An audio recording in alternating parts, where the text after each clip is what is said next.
करीब 2 वर्षों से रूस और यूक्रेन का युद्ध चल रहा है दोस्तों।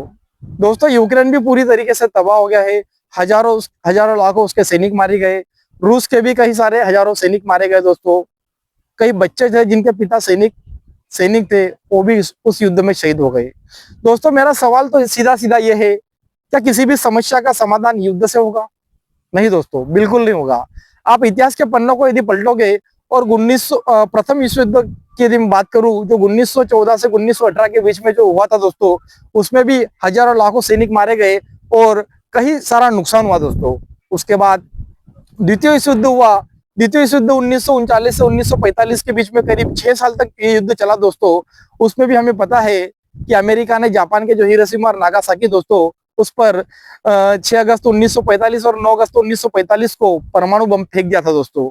उस परमाणु बम की वजह से हजारों लाखों लोगों की जान गई, हजारों लाखों जीव जंतु मर गए, पर्यावरण को नुकसान हुआ दोस्तों। आज भी वहां पर जहां पर परमाणु बम फेंका था, वहां पर घास का तिनका तक नहीं उगता। और जिन बच्चों का जन्म होता है दोस्तों, कोई हैंडीकैप, कोई अंधा, लंगड़ा, लूला, बेहरा, ऐसे बच्चों को वहां पर जन्म होता है दोस्तों।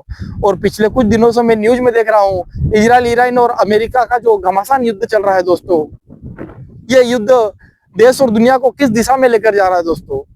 ये गंभीर विषय, इस पर समस्त मानव जाति को सोचना चाहिए दोस्तों। और मैं तो समस्त उसके बाद दोस्तों, हम यदि बात करें 24 अक्टूबर 1945 को, जब संयुक्त राष्ट्र संघ की स्थापना की गई और कहा गया कि आने वाले समय में ऐसा युद्ध कोई नहीं करेगा। उसका कारण ये था दोस्तों, आज समस्त देशों के लगभग सभी देशों के पास परमाणु हथियार है। और परमाणु हथियारों का दुष्परिणाम इतना है दोस्तों, एक परमाणु बम यदि फेंका जाता है तो लाखों लोगों की जान चली जाएगी, लाखों करोड़ों लोग उसमें मर जाएंगे दोस्तों। दोस्तों मैं तो यही भगवान से आशा करता हूँ और तमाम देशों के जितने भी लीडर है उनसे यही कहता हूँ कि इस युद्ध को तुरंत रोक दिया जाए, क्योंकि युद्ध से किसी भी समस्या का समाधान नहीं होगा दोस्तों, और अंत में नुकसान ही होगा। नुकसान किसे होगा? नुकसान समस्त मानव जाति को होगा दोस्तों, जीव जंतुओं को होगा, पशु पक्षियों को होगा।